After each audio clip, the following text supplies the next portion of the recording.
This podcast is brought to you by TriVelo Coaching, where we help triathletes and cyclists like you train smarter to race faster. I'm your host, Jordan Donnelly, and on my left is former Australian Ironman Champion and head coach of TriVelo Coaching, Gerard Donnelly.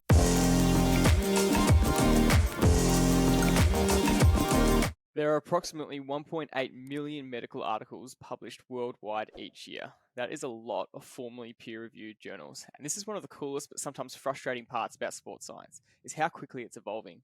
The more we are learning about the human body, the more efficient our training can be. But sometimes this means we have to throw out old beliefs and adopt new ways of training. Here at TriVelo, we're constantly challenging our own methods to see if they still hold up or if we need to adjust. So if you're training this year, here are 5 key do's and don'ts we think are super important to get right. Before we get into that, a reminder of our unwritten rule for athletes. If you enjoy our podcasts and find them helpful, the best thing you can do for us is share the podcast on your social media or to an endurance friend who you might think likes it. As always, this episode is brought to you by our proud sponsor, Giant Australia, for all your bike, training and racing needs. Ride life, ride Giant. Dad, welcome back to another episode, our normal opening segment. What are you grateful for? Thanks, Jordan. I'm looking forward to this episode, and my gratitude is getting perspective and guidance, especially from you. And I don't want to put you on the spot or embarrass you at all, but you are really good at identifying my mental state. And for those of you who are new to the podcast, we've been sort of covering my journey from a back operation 7 months ago, and you know, I think I need to be transparent and say that there are a lot of periods where I'm struggling, and I think having some guidance, and I'm really good at giving advice to others as a coach, and sometimes I need that guidance from an outside perspective, and you've been really fantastic at doing that and giving me reality checks and really almost asking me to pull my head in about being frustrated about not getting the improvement as quickly as I want. And, you know, I need to take my own medicine, which I'm giving out quite freely about,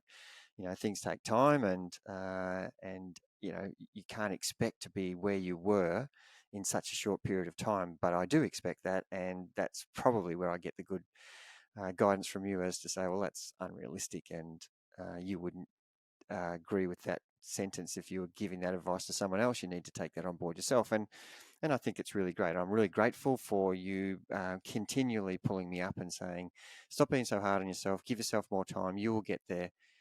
It's just a matter of keep working away. And, you know, but, you know, the frustration's there from my point of view. And my expectation is that I could do this quicker. But the reality is, I have to go through the process and trust in the process, like we tell so many athletes that we coach. And I just really need to, I want to say out loud that, I'm really grateful for your guidance, and it's really helped. That's a great one.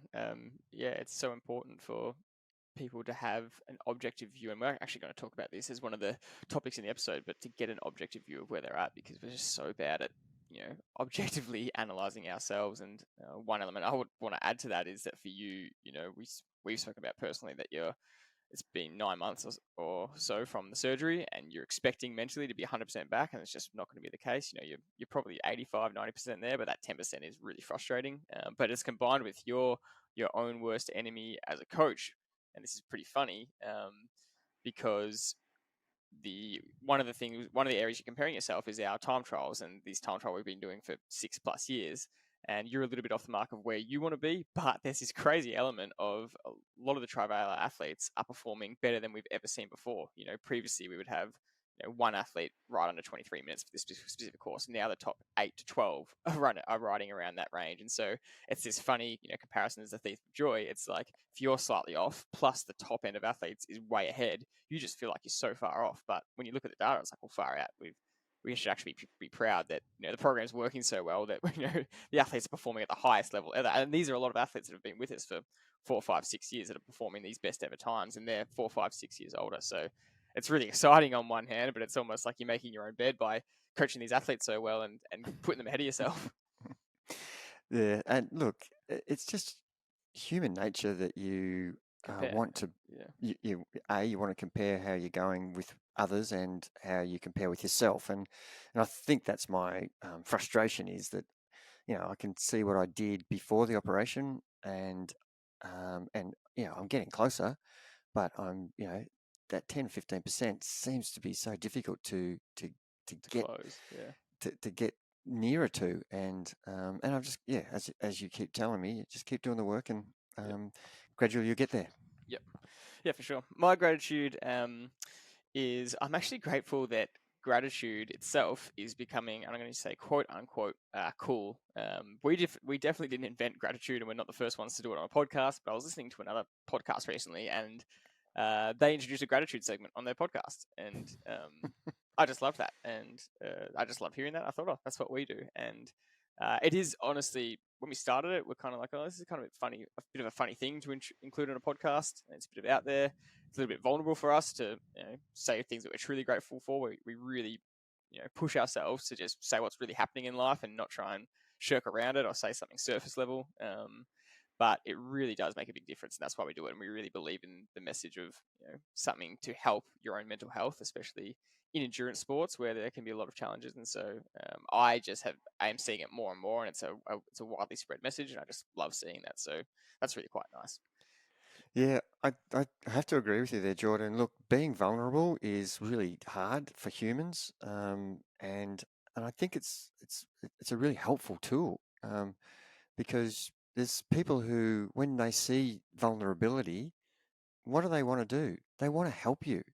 And if you don't show any vulnerability and keep it boxed up into your own mind and not express your feelings, then you're not going to get the help that you probably could get if you just opened up a bit. And my gratitude there was showing vulnerability that I've got anxiety about not improving, and this gratitude segment has been brilliant. And yeah, sure. I know that there's a lot of people listening. We've got people listening over a period.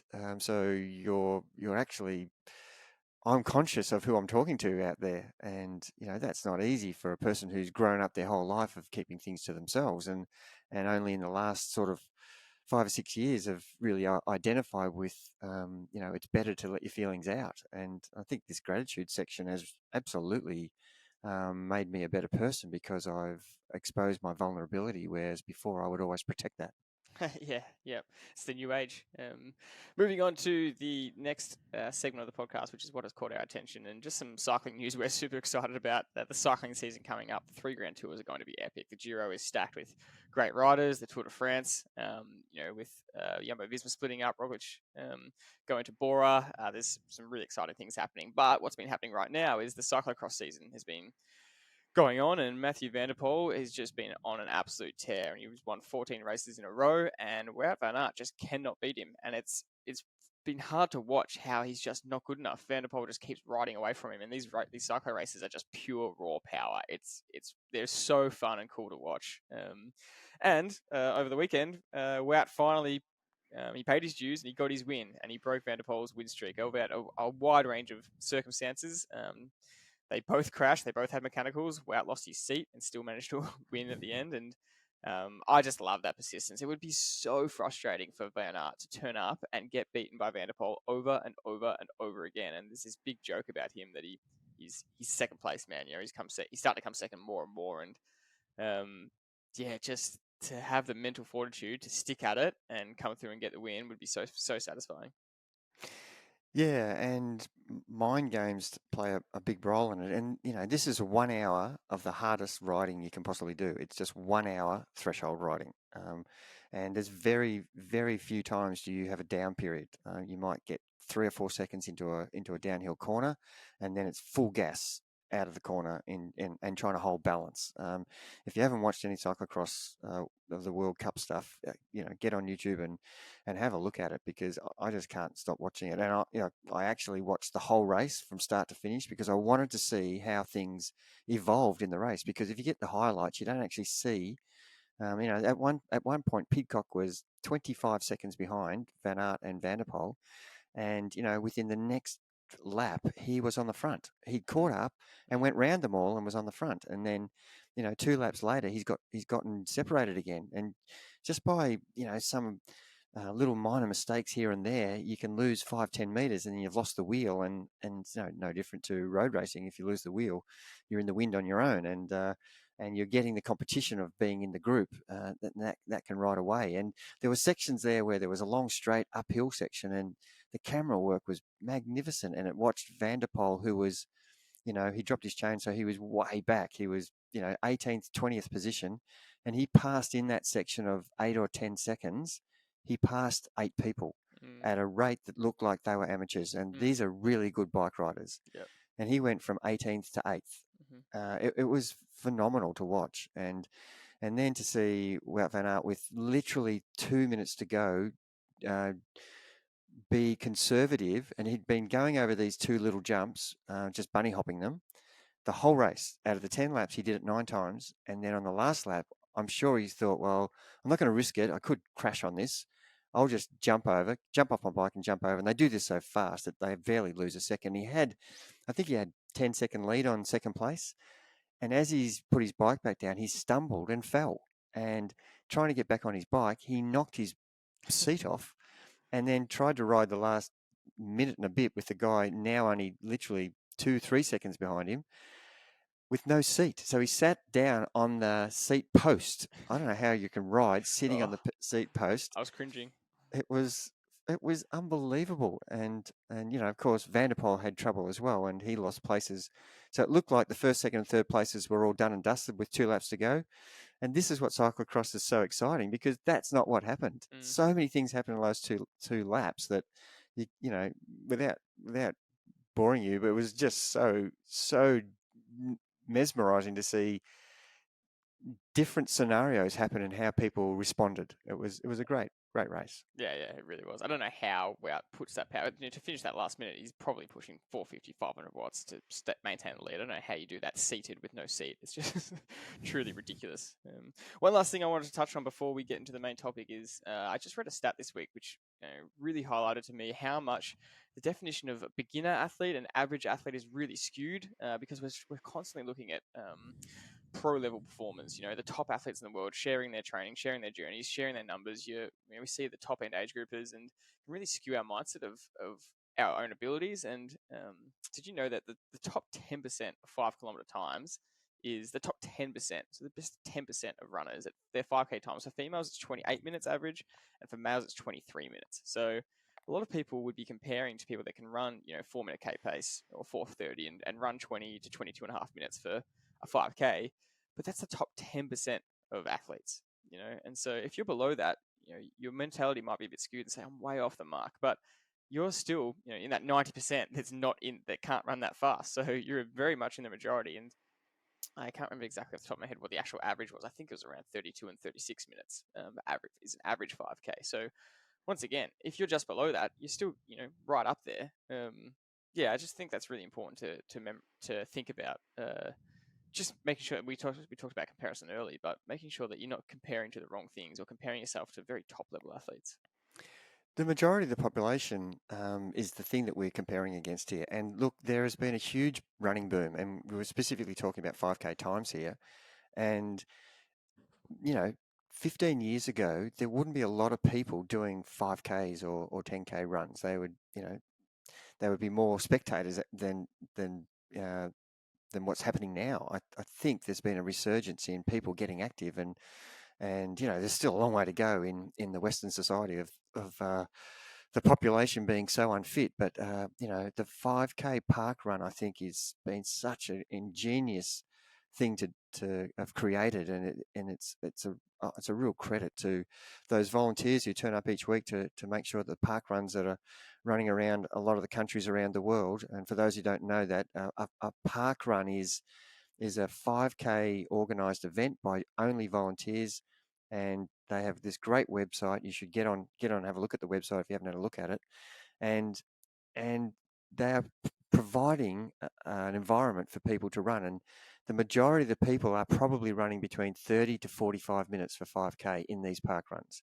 Sure, there's guys and girls who are running 15, 16, 17, 18 minutes. And as you've just mentioned, they're in the 1% of the people who are in these events. And it's really that we used to have an advertising campaign back in the 80s of Norm getting off the chair.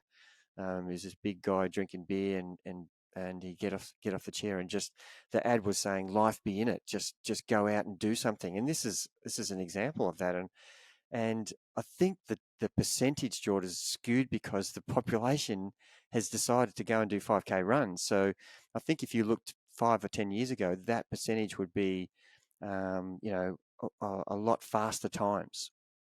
Yeah, it's just a reminder: don't compare yourself to the top 1%. It's the same as we said at the start. Really, the person you should be comparing yourself is to yourself. So whatever time you do, and we try to say this because all the time, is whatever time you do is that's your time, and that's your goal to improve that. So on that note, let's get into some of the do's and don'ts of training that we really think you should be focusing on this year. And these are based around trends we're seeing in athletes right now. From pro athletes, from age group athletes, mistakes we're seeing. These are things that are really important to just stay focused on this year and really get right. So we'll go one for one. So the first do, this is, we really want you to understand where to weight your effort properly. So really making sure that there's a lot of noise out there and you can get lost in a lot of the noise. There's so many things you could be doing, but we want to bring it back to the basics. We want to go that frequency of training, getting your body used to training repetitively, getting used to the consistency is more important than getting the exact intensity right, or getting all the exact 1%ers right, or every little marginal gain that you can find in terms of your equipment or bike, or what exact piece of nutrition should you have 25 minutes before the race, or your exact caffeine intake before a training session, that kind of thing.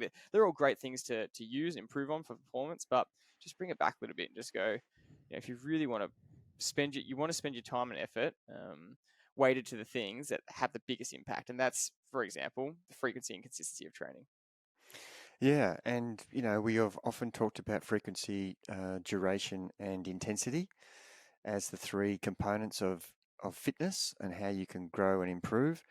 And really, if you just concentrated on making your training a habit and really got rid of intensity and got rid of duration as the priority, and just made the habit of training your goal, then regardless of how long or how hard you train, you will start to improve. And then once you get that habit formed, and we've heard many times from many experts that 30 days make a habit, and I'm actually doing this myself. I'm trying to get consecutive days of doing some exercise that's different to riding a bike. And I think that that's one of the things you could just be doing simply, is just to think about, I just need to make this training a habit and aim to do something. And look, the duration of the effort and the intensity of the effort, they're quite irrelevant if you're trying to get that habit formed. And it could be, as long as it's something to do with 15 or 20 minutes, that's actually going to enable you to keep turning up the next day, and then you can add some duration and intensity down the track. But just start with the simple stuff, and as you said, trying not to reinvent the wheel. And something like the example we talked about many times is Steve Monaghetti was just doing similar sessions throughout his whole career for 20, 25 years, with variations in intensity and duration. But he just based his whole program around the same Monday, same Tuesday, all the way through to Sunday. And of course, there were slight variations in that. But, regularly he would do monofartlek on a Tuesday and have variations in that depending on where he was in the year. But they're the things that you just don't try to overcomplicate things, and therefore you can get your mindset on just the one thing that we're trying to do is stay frequently training consistently. Yeah, I think it's really important to note this isn't just for beginners. This is not where we're really aiming this at more advanced triathletes, where we see this mistake a lot, where they think that they know enough about training now, or they've had enough experience that it's like, give me the best stuff, give me the more complicated stuff, and it's like, well, no. We see a lot of athletes that are really good at training consistently for short bursts and then get really inconsistent. So you've got to look at it over an entire training block. They'll get really motivated and they'll train really well for 2 or 3 weeks or 6 weeks, but then they have interruptions for 1, 2, or 3 weeks. And they're the times it's really important to do what you're saying and go, when it's when the inconsistent, you're at risk of being inconsistent. That's where it's so important to keep that habit up. That's where it's so important just to get something done and just go back to the goal of frequency and consistency, because a lot of more experienced athletes go, well, if I'm not going to do a proper session, it's not worth it. They fall into that mindset trap a little bit of going, I know how to train well. I know how to do really good VO2, almost complicated sessions. And you're at risk of falling trapped to the mindset of, well, if it's not going to be a super effective session, then I might not do it. It's not worth it. And so yeah, this really applies to experienced athletes as much as beginner athletes. So let's take to the first don't of the episode, and don't for the year. And this is quite specific to swim training and swim sessions, but we're just really pushing more and more for swim training to be weighted more towards technique training rather than just getting to the pool and repeating the same sessions, because that's going to be the difference between actually becoming a faster swimmer. Yeah, the technique is no doubt about it. If you can really identify areas that you're not being efficient in your stroke and work on those in your training. That's the thing we're trying to say here. Be conscious that I'm going to the pool or I'm going to swim in the ocean and I'm going to be thinking about my stroke rather than thinking about the intensity of the session. Sure, the session's important, but if you don't set aside time in your session to do drills or stroke technique, then I think you're going to fall short. Yeah, and if you don't actually go and get some help with your technique, and then to get that practice, again, you're going to fall short. So that's just a really big one that we're really pushing more and more as the years go on, and every year we seem to weight more of the training around the technique, and we're still doing the intervals and doing the volume, but the technique becomes more and more of a priority. The next do for the year is have a good understanding of where your fitness is, and do you want to explain this concept of why this is so important? Yeah, especially at the start of the year, I think it's almost a reset, isn't it? For some people, for the majority of people, they know exactly where they're at. But the do, if you're not showing where, if you're not knowing, sorry, not showing, if you're not knowing where your current form or fitness is, don't hide away from finding out that. So that you're going to be guessing if you're a person who's just started with the New Year's resolution that I'm going to now start my bike training or my run training or my swim training or triathlon or whatever you're going to do. If you start the year without having an idea of where your fitness and form is, you're going to be guessing about how to train, and that could waste weeks of getting to understand. Well, oh, geez, that was a bit hard today. I need to pull back a bit next week. Just go out and test yourself and find out where your fitness is and start your program from there. And you eliminate the guesswork. You actually don't waste any sessions, and you get a good training session out of the testing session anyway. Yeah, I think the word you use is you just can't be guessing, and we can't even consider the possibility of trying to program someone without testing, because we would just sit there and go, we have no idea what to give you, because we just have no idea where you're at, and I refuse to try and give you sessions. We could give you a session that's just totally off the mark for where you're at right now, and where you want to get to. So yeah, that it's just so crucial to bite the bullet a little bit, even if you're reluctant to do a test. Yeah, it's just not a matter of how good you are. That's not what the testing is. It's just a matter of finding out where you are now, and that's going to be the fastest way for you to improve. And it's ironic that if you avoid the test, you're actually just slowing yourself down in your improvement. I do get that your mindset would be, this is what my expectation is. That's why I don't want to do the test, because I know it's below. Well, that's actually the reason why you should actually test, because how far below is it from where you were before? So let's find out. And if you have to be super conservative and drop 20%, then that's what you have to do, because you yourself know how much training you've done prior to this period, and therefore you can make a little bit of an estimate of where you start. And by just not acknowledging that you haven't trained well and expecting to start, where you left off previously, that's just going to cause all sorts of problems with mindset and depression almost about your fitness, and it's not a good way to go. It's detrimental, and so you do need to take control and understand where your fitness is currently at. And a little cheap way to do it, if you have some experience, you've really got good data under your belt, is you could just do a certain go-to training session to test where you're at. So you might know exactly what your data is for 6 by 1K intervals, or you might know exactly what your power should be for 6 times 3-minute intervals. And when you're really fit, you know where you're sitting. When you're halfway through a training block, or when you're starting a program, you know where you are. So that's another just little cheap way to to kind of see where you're at and go, okay, what numbers can I push for this specific session? And Dad, you have 15 years of this power data where you always know where you're sitting. There's also certain climbs you can do, out back home around the Dandenongs, you know where you can compare your fitness to certain climbs. And that's been part of your frustration these last few months, is going far out of minutes off where, I know I could be on some of these climbs. So there's other ways to test yourself. It doesn't have to be an exact FTP test or full-on time trial. The good one for running, I find, is the hill repeats. If you've got a local 2-minute hill climb that you've been running on for 3 months or 3 years or 30 years, and you know that at certain level you can do that at 1 minute 52, and that same start and finish line that you've used for all those years, and if you get there in 2:05, you know exactly where you are, and that's a beauty, because it's something you've been doing time and time again. Yeah. The next don't neglect your body outside of training. So we spend so much time stressing our body in training, giving it that stimulus response. But there's often we're just neglecting our posture. We're neglecting, consistent muscle soreness, joint soreness. We're neglecting our technique. We're neglecting our potential efficiency. We're neglecting niggles.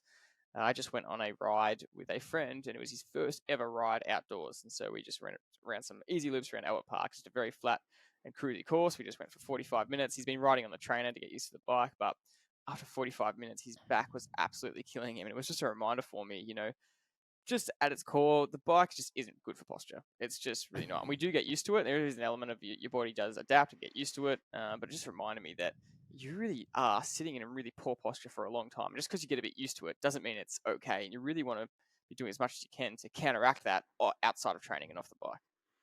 Yeah, I think our general fitness as compared to our specific fitness. So the example I would give, and that's a good one you just gave on the bike there, I spend all my time on the bike. If I tried to do some sort of endurance walk, I would have huge trouble. If I tried to do a park soccer game, I could be injured within 3 minutes of going left or right or sideways movement patterns. So the expectation is that you can just be okay in any activity that you're going to embark upon. But if you don't think about how your body functions and looking after it, you're going to end up as injured as ever. So we in our sporting career or choices we make, we're very fit for that specific sport, and if you don't actually do something away from that particular sport, and I'm talking if I select to be a bike rider, which is what I'm doing, if I don't do some other stuff off the bike where I'm trying to give that all-round fitness where I'm building my core and making sure I'm getting the flexibility and sideways movement patterns, then I'm one-dimensional, and the risk is so much higher for me to break down. And I think that's what we're trying to get across here: is don't just train the one thing. Be good at that sport, but don't neglect adding things that are going to help you stay fit. Yeah, that's something like 90. If you surveyed runners, 90% of runners are carrying some sort of niggle or injury, and that is just crazy. Like it's not normal, and we just kind of carry on like it's normal because everyone's doing it, but it's not. You're ideally you don't have niggles, you don't have injuries just lingering or festering or potentially building up, which can lead to more longer term injuries. Like we did an episode on stress fractures with two experts on stress fractures, and just the way they spoke about how it kind of just builds up. You don't notice, then bam, that stress fracture happens. It's just not normal. We need to make sure that we don't just accept that as fact that I'm always sore, I'm always injured, I've always got a sore back. There are other ways to do it. If you've got serious medical injuries, that's not what we're talking about.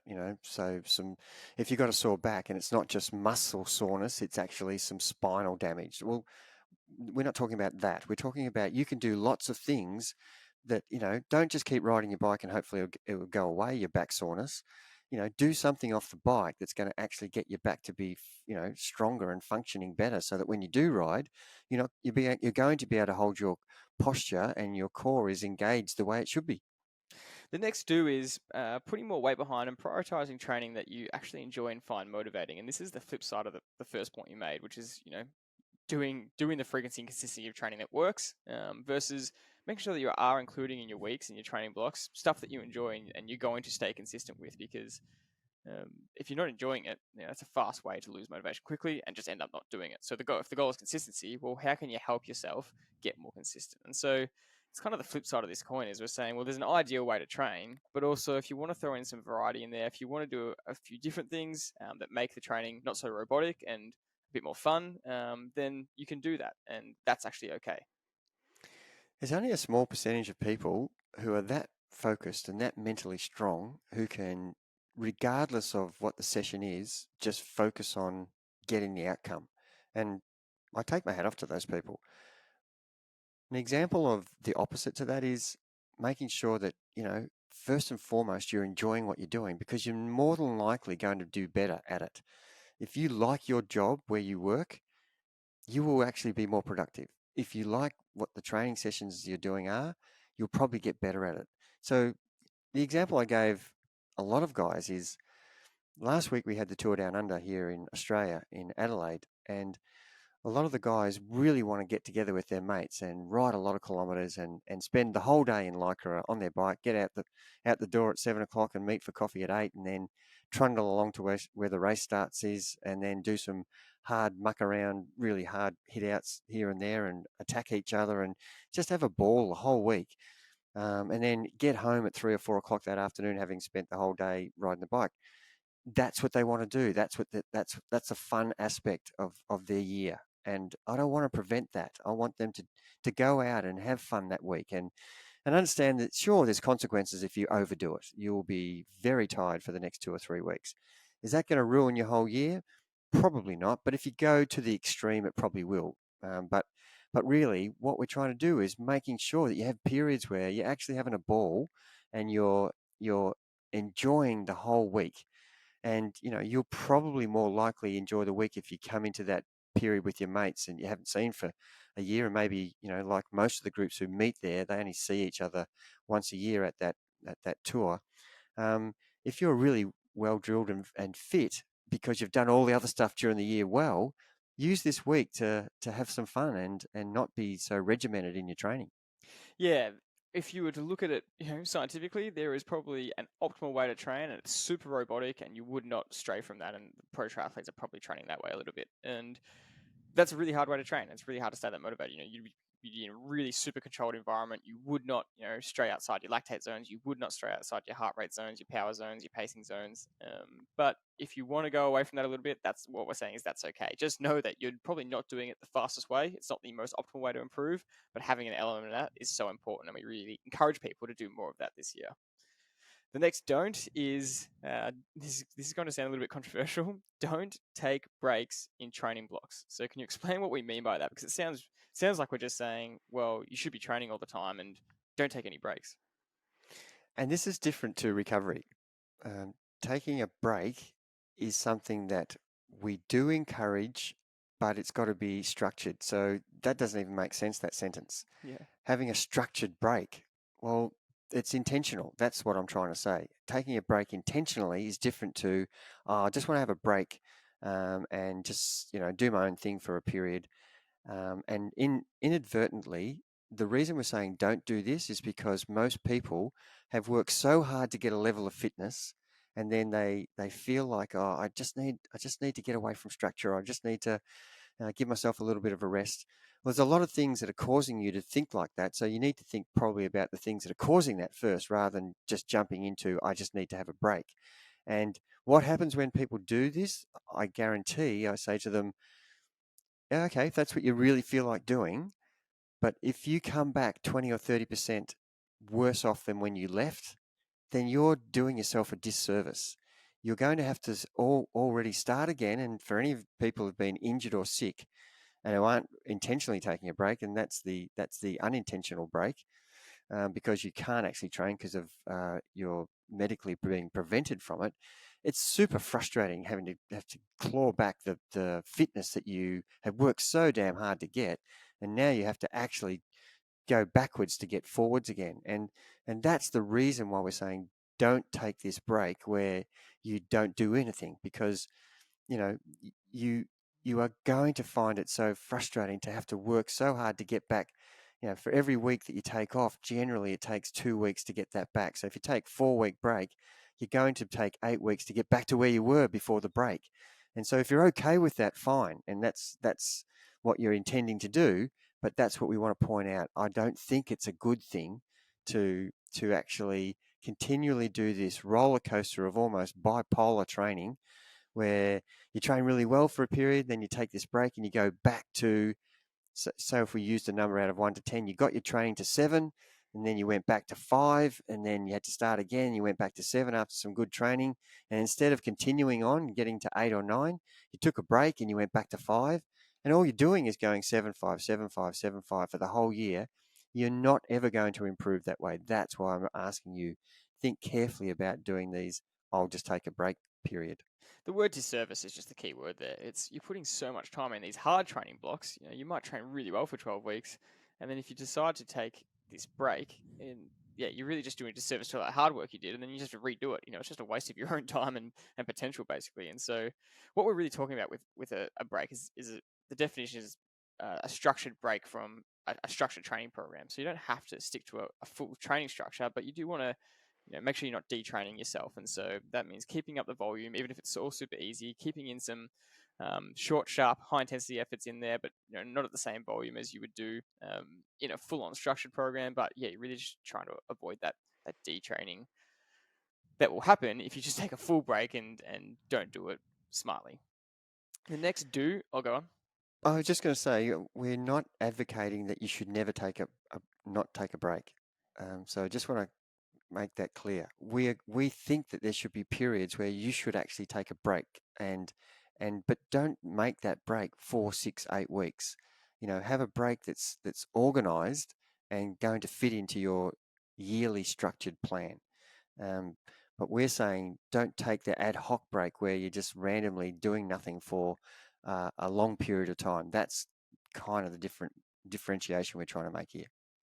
The next is really finding and making an effort to find what makes you accountable and what keeps you accountable, because that's going to be the fastest way to get yourself to improve and get yourself to a goal. And it's a little bit different for everyone, but how do you find what keeps you accountable specifically? Yeah, and for me, I've always been someone who needs an event. And look, this is a large percentage of the people we coach, they also need an event. I was actually talking to one of our guys who's actually on a break, ironically, and who's going to get back into it. A structured break? Yes, a structured break. Yeah. Is going to get back into it. And he's just questioning what he wants to do for his training and what his goals are. And we kept talking backwards and forwards, and we just came to the conclusion is, look, we don't want to commit or put pressure on to a race, but that's actually what's going to get him motivated to train the way he wants. Mm-hmm. And that was quite a good conversation to get to that point. And if that's the sort of mentality you have, then be okay with putting an event in. You don't have to set the event as I'm going to qualify for the Olympics. You can set the event as I'd really like to do okay and enjoy that event. And it could be a Gran Fondo, it could be a fun run, a marathon, a half marathon, a 10K, or even a 5K park run, or an ocean swim. It could be just something that's going to get you out of bed each day to know that when you stand on the start line, that you're actually fit enough to complete the challenge that you've put yourself. And so that's what keeping yourself accountable. That's a really good idea to do. Set goals.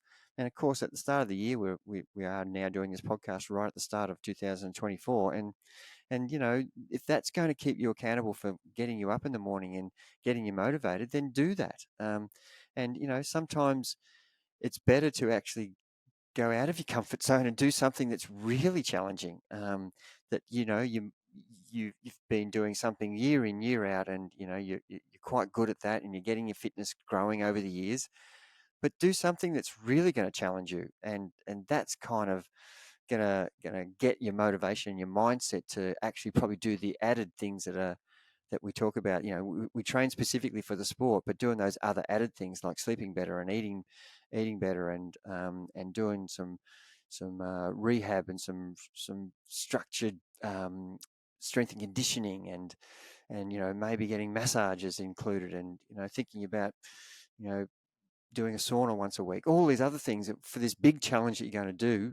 It could be a heat heat acclimatization thing that's at a really hot temperature where you're going to do the event. So sauna could be really handy for that. So lots of things that are going to make you have no question when you wake up each day that you're fired up for what the goal is for that day for your long-term challenge that you've given yourself.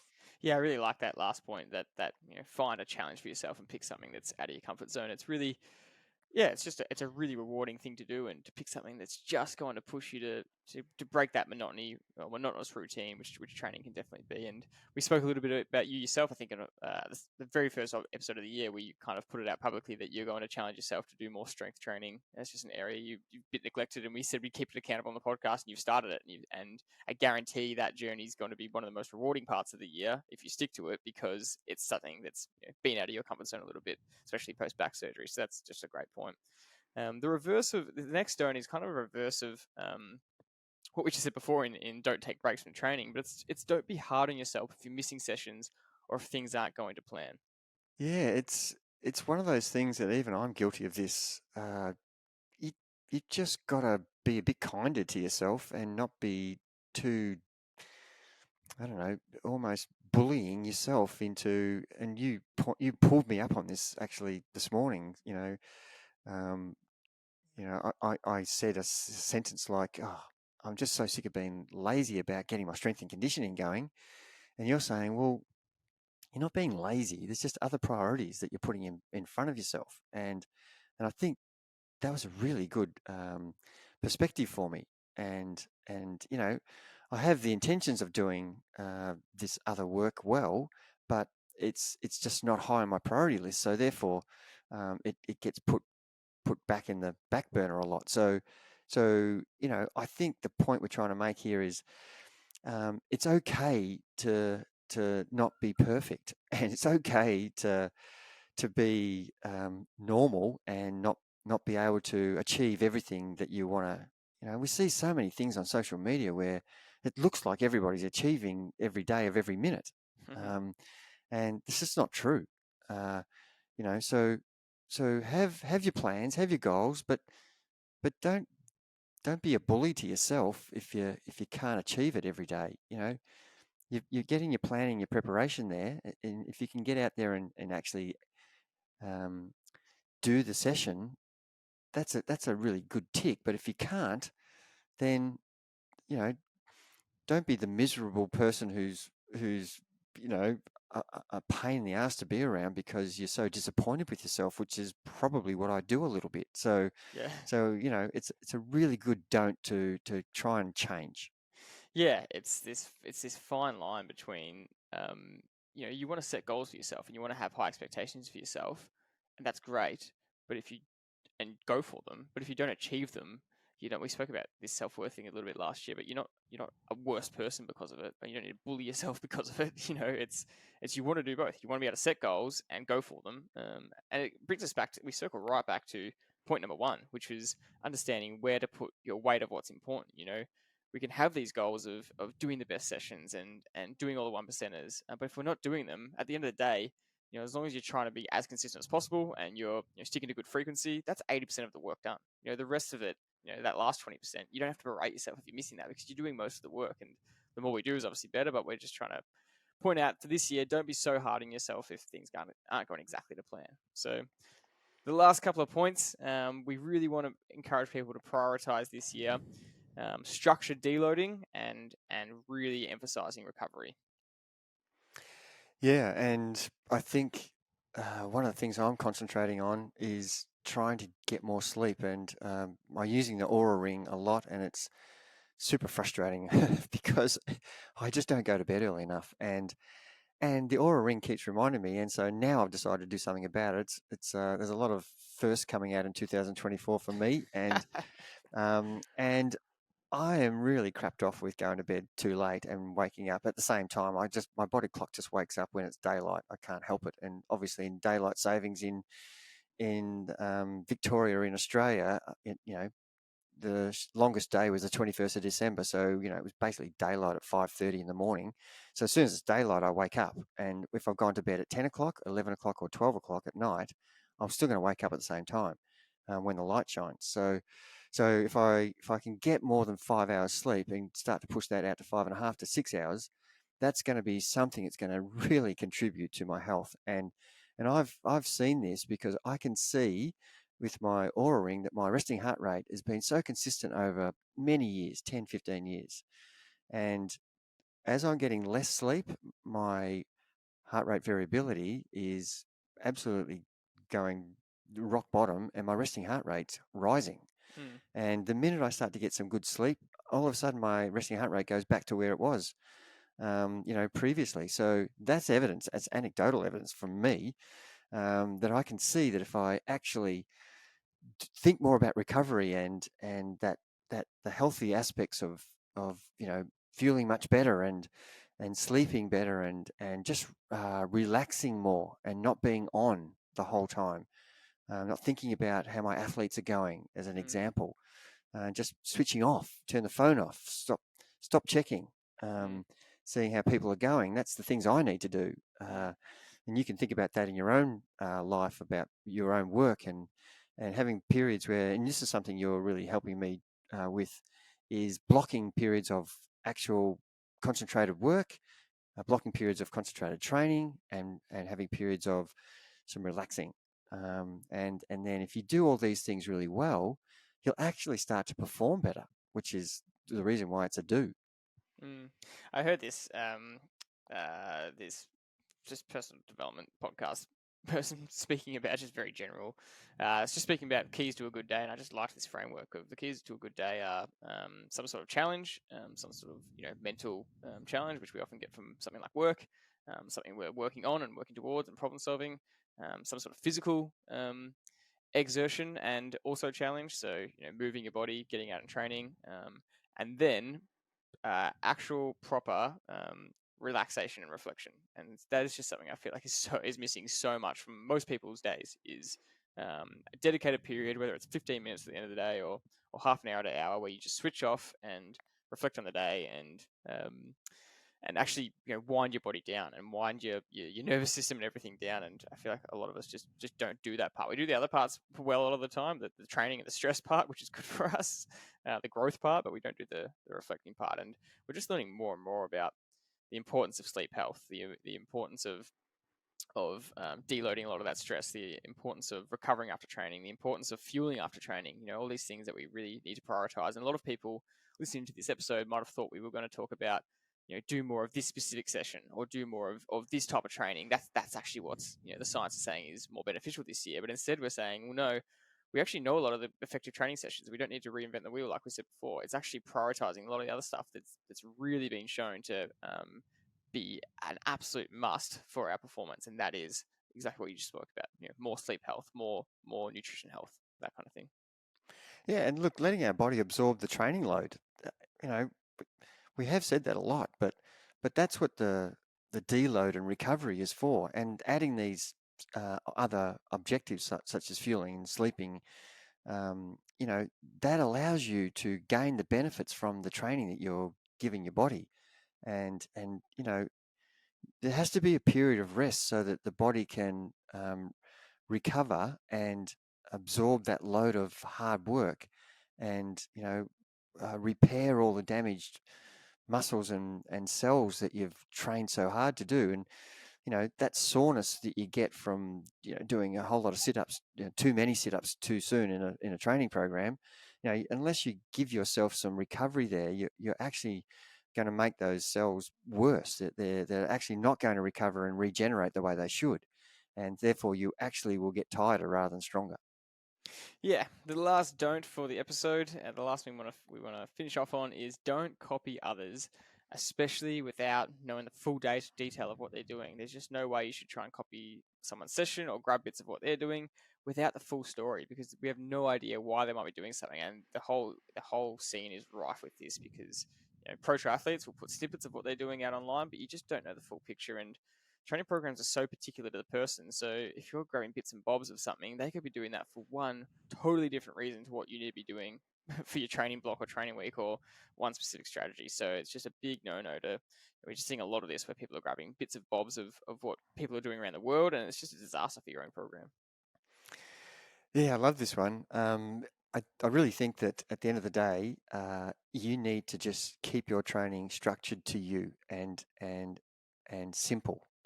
And if you see people's form, and whilst we were away in Adelaide, I had many people coming up to me saying, "Oh, wow, I can see this particular person that you're coaching has improved incredibly." You know, what, and they're almost saying to me, what are you doing with them? They want to know the magic potion. Is there a key thing? And you know, I'm not avoiding that question when I'm talking to these people because I want to keep it a secret. I'm trying to say to them, it's just an accumulation of time doing things well, and not, you know, and so these people are trying to grab a session from me that's going to put into their session, their program, that will be the key to the safe, and that'll make them improve just like that other person. And that's not how it works, because the people who they see that are getting better, they're doing a lot of things well, and it's not just one session in their program that's enabling them to improve. It's, you know, just what we talked about. It's they're recovering better. They're having more periods where they're letting their body absorb the load. They're doing maybe more endurance. They're having, you know, increased the intensity in some sessions. They've talked about more. They've actually done more VO2 sessions than they have in their previous period where they were just doing zone 2 work. So there could be a whole myriad of reasons why that person is showing great form. And for you to just try and grab and copy one aspect of it without knowing the whole full story is a disaster waiting to happen, because you'll just be like a rabbit in a headlight. Well, all of a sudden you'll just run away and do this session and then try that, and then all of a sudden you're getting exhausted from that. No, that didn't work, so you'll go and find another person who's successful, grab what you think worked for them, and before you know it, you're just running around in circles, not having the same simple structure that is going to get you to the position that you want to be. And that is, keep it simple, stupid, and without being too detrimental. I just get super frustrated with people just grabbing bits and pieces of other people's programs. Yeah, the secret sauce isn't in the session itself. It's in the art of the coaching and the programming and where it fits in, and being able to look at athletes as a whole and figure out what they need at this particular moment to bridge the gap from where they are now to where they want to be. That is a secret sauce, and that is, you know, what the focus is. So when someone's asking, well, what's that person doing? Well, the answer might be totally irrelevant to them because it's just totally off where they're at right now and what their goals are. And a really good example to finish off with is Christian Blumenfeld just recorded potentially the highest VO2 max ever. Don't know if it's been officially, I think the word is ratified yet, but he supposedly recorded a VO2 max between 101 and 105, a relative VO2 max of 100. And I think the old record was 96 or 97. So he's just blown it out of the water, which is just absolutely astounding. And it was all recorded and filmed, so you know, they can definitely verify it if they need to. But the Norwegian method has gained such popularity over the last few years, and let's do what the Norwegians are doing. But he is just a totally different, completely unique freak of a person and an athlete. You know, his lung capacity, his VO2 max just shows how different he is. So to try and copy what he is doing would just be detrimental for a lot of people. And to even try and grab bits and bobs of what he's doing is just detrimental. With a VO2 max like that, he is literally the top 0.0000001% of the human population. It's very hard to model a training program off that person. Yeah, and for majority of people, you know, if we compared VO2s, which is not a good thing to compare, you know, the average female is in the 40s and the average male is in the High 40s or high low 40s. mid 40s, yeah, something like Yeah. that. So so it's, you know, Athlete, it's you'd say, not the average person. That would be average the athlete. average athlete, sorry. Yeah, Yeah. and the average person is way below that. Um, Yeah. and you know, you can train that, but it's, you know, it's again, you know, grabbing things from what you've seen on social media or what's reported. That's it for this list of do's and don'ts for 2024. As we said, this list was a bit of a different angle, which we always like to do because we don't like to just to say the main things. It's, you know, if you really focus on these things mentally, we feel like you'll have a really good year and you're focusing on the right things that are important for your training. So that's it for this episode. As always, if you'd like to get coaching from us, you can go to our website, trivelocoaching.com.au, and we offer an absolute guarantee in the coaching. If you don't improve your FTP in the first 8 weeks, the coaching is on us. You can head there to apply for a coaching spot. Thanks as always for listening. We'll see you on the next episode.